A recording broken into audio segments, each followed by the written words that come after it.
Palestina adalah wilayah dengan sejarah panjang melibatkan berbagai bangsa-bangsa. Pada video sebelumnya telah kita paparkan bagaimana sejarah Palestina dimulai dari era kuno hingga 1 abad sebelum Masehi.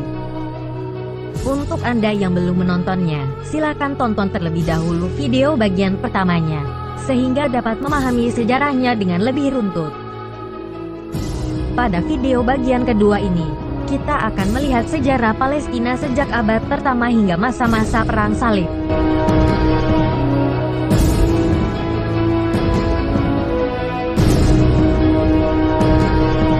Tahun 1-100 Masehi, Nabi Isa lahir, kemudian menjadi pemimpin gerakan melawan penguasa Romawi. Namun selain dianggap subversi oleh penguasa Romawi, dengan ancaman hukuman tertinggi yaitu disalib, ajaran Nabi Isa sendiri ditolak oleh para Robi Yahudi. Namun setelah sepeninggal Nabi Isa, Bani Israel memberontak terhadap Romawi. Tahun 100-300 Masehi, pemberontakan berulang. Akibatnya Palestina dihancurkan dan dijadikan area bebas Yahudi. Mereka dideportasi keluar Palestina dan terdiaspora ke segala penjuru Imperium Romawi. Namun demikian tetap ada sejumlah kecil pemeluk Yahudi yang tetap bertahan di Palestina. Dengan masuknya Islam pada abad ke-7, serta dipakainya bahasa Arab di kehidupan sehari-hari, mereka lambat laun terarabisasi atau bahkan masuk Islam. Tahun 313 Masehi, pusat kerajaan Romawi dipindah ke Konstantinopel dan agama Kristen dijadikan agama negara. Palestina pun menjadi kota Kristen. Tahun 500-600 Masehi, bangsa Yahudi merembes ke semenanjung Arabia, di antaranya di Khoibar dan sekitar Madinah. Kemudian berimigrasi dalam jumlah besar ke daerah tersebut ketika terjadi perang antara Romawi dan Persia.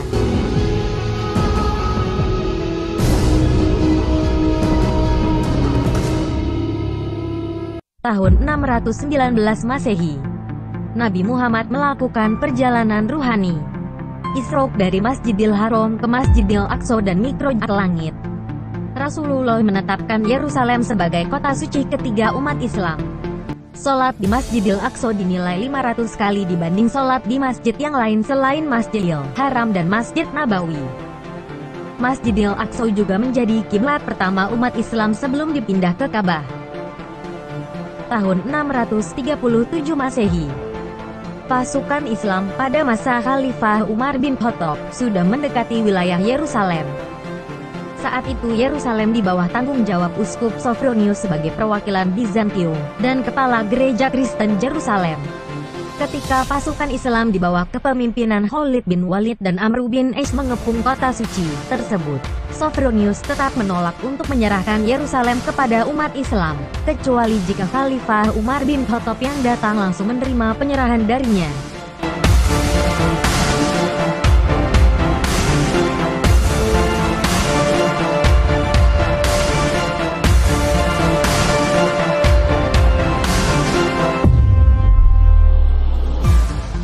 Umar bin Khattab membebaskan Yerusalem.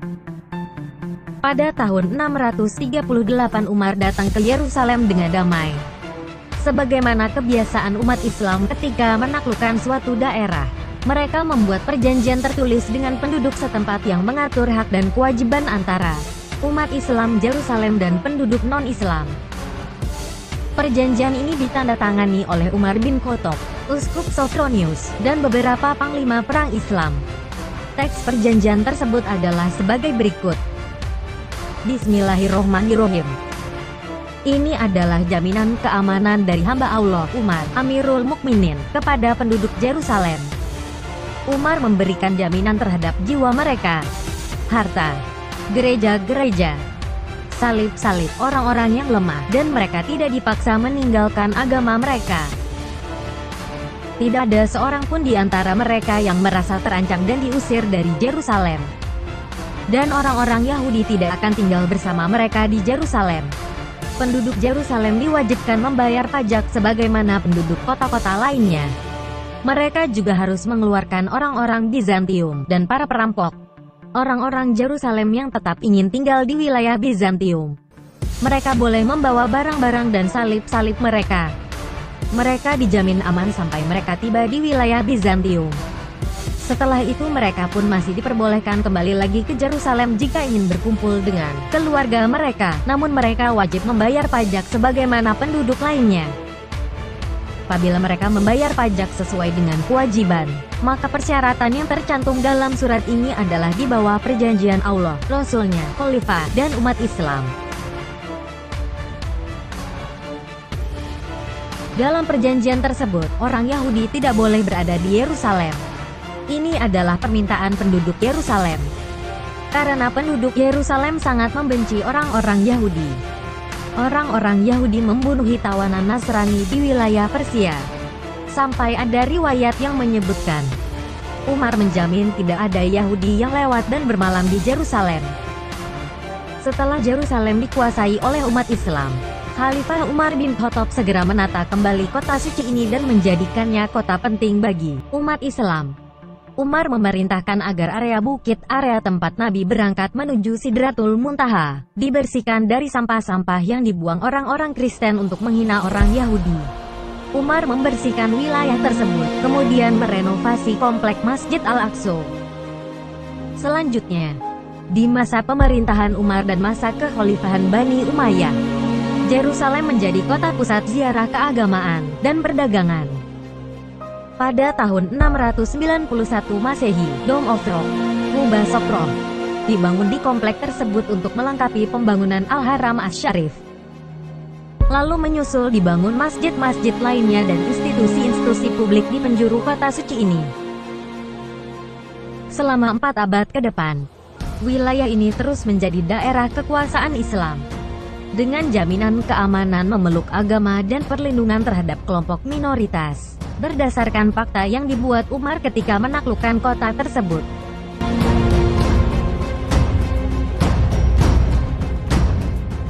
Masa perpecahan kekhalifahan. Abad ke-10 kekuasaan umat Islam terpecah belah.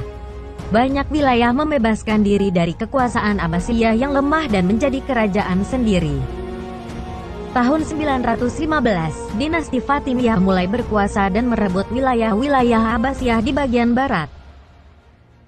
Tahun 972, Fatimiyah menguasai Mesir, Mekah, Madinah dan Yerusalem. Tahun 1009, Fatimiyah yang menganut Syiah di bawah kekuasaan Hakim bin Aziz yang kejam, mengeksekusi orang Kristen dan Yahudi. Gereja serta sinagog dirubah menjadi masjid. Gereja makam suci di Yerusalem dihancurkan. Bahkan umat Islam Sunni juga diteror. Tahun 1040, dinasti Seljuk berdiri atas restu Abbasiyah. Bahkan akhirnya politik Abbasiyah dikuasai oleh orang-orang Turki ini. Pasukan Seljuk mulai melakukan perluasan wilayah menuju ke Kekaisaran Romawi Timur atau Bizantium. Tahun 1071 wilayah Anatolia, Turki sekarang, direbut oleh Seljuk. Hal ini membuat khawatir Kaisar Romawi Timur, Alexis I, dan meminta bantuan Paus Urbanus untuk mengembalikan wilayah-wilayah Bizantium yang dikuasai umat Islam sejak abad ke-7. Pada masa dinasti Seljuk ini juga, nampaknya para peziarah Kristen yang akan masuk Yerusalem dipersulit. Pada tanggal 27 November tahun 1095, Paus Urbanus II menyuruh semua umat Kristen untuk merebut Yerusalem dan membebaskan gereja makam suci. Maka dimulailah Perang Salib. Perang Salib terjadi dalam rentang waktu yang sangat lama, mulai akhir abad 11 hingga akhir abad ke-13.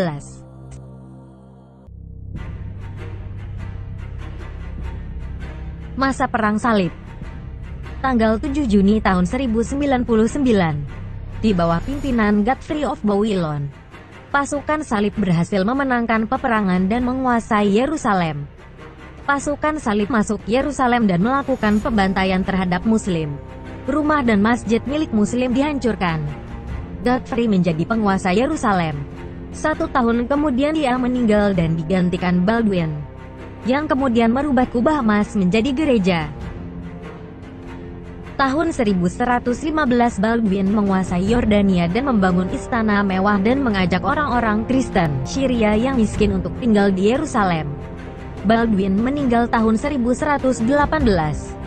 penggantinya mengubah kawasan Masjidil Aqsa menjadi tempat suci Kristen, gudang senjata dan akomodasi, dan kandang kuda serta unta.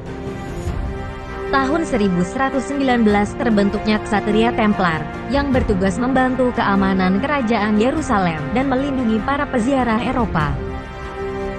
Tahun 1169 Salahuddin Alayubi memproklamirkan diri menjadi sultan, dan membebaskan Mesir dari kekuasaan dinasti Fatimiyah.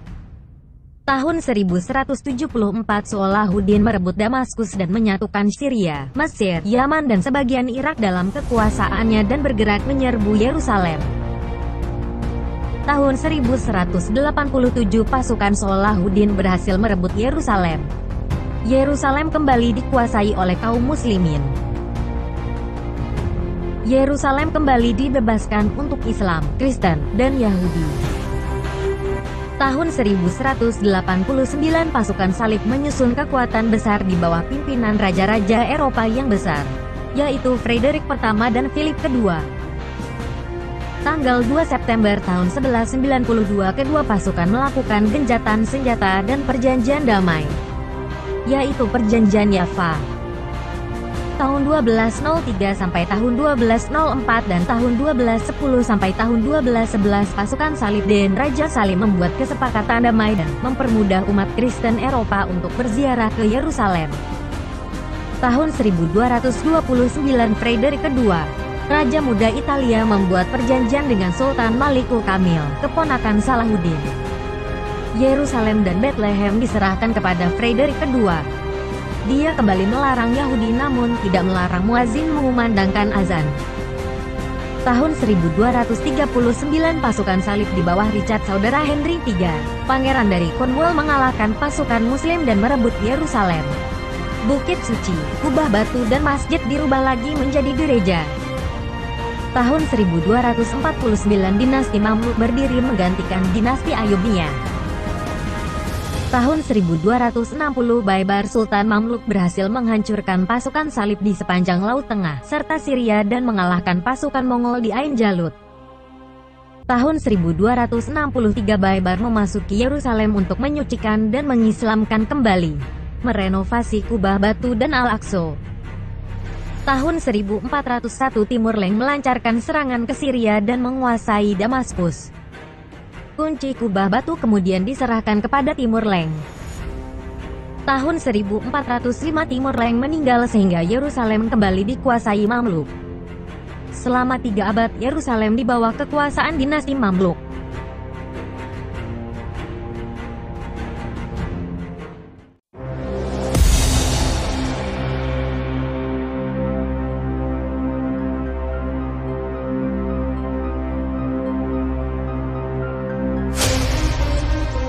Tentang bangsa Khazar. Sekitar abad 9, bangsa Khazar memeluk Yahudi. Bangsa Khazar adalah salah satu kerajaan terkuat saat itu yang menguasai Kaukasus, yang telah mengalahkan pasukan Bani Umayyah dan membendung perluasan ke Eropa. Kerajaan Khazar eksis sejak abad ke-7 dan bertahan selama beberapa abad, setidaknya sampai abad ke-10 atau 11 Masehi. Pada awalnya mereka menganut paganisme dan samanisme. Tahun 960-an, bangsa Rusia menginvasi kerajaan Khazar dan menghancurkannya. Kemunduran kerajaan memaksa masyarakatnya migrasi ke beberapa wilayah Eropa Timur seperti Hungari, Polandia, di samping yang tetap bertahan di tempatnya di bawah pemerintahan bangsa lain. Banyak pakar mengatakan bahwa Yahudi keturunan Khazar ini yang saat ini menjadi kelompok terbesar Yahudi. Mereka menghuni Eropa terdiaspora dan pada abad ke-18, keturunan mereka mulai bermukim di Yerusalem dengan bantuan keluarga Rothschild, seorang bankir Yahudi Inggris. Menurut Syekh Imran Hussein, Khazar ini adalah bangsa keturunan dari Yakjuj dan Makjuj dengan melihat dari posisi wilayahnya. Dalam pemikiran beliau, apa yang disabdakan Nabi Muhammad tentang Yakjuj dan Makjuj yang menguasai Palestina, kini sedang terjadi dengan adanya Zionisme, yang pada dasarnya dibentuk oleh orang Yahudi Eropa yang notabene adalah keturunan bangsa Khazar, yang merupakan keturunan Yakjuj dan Makjuj.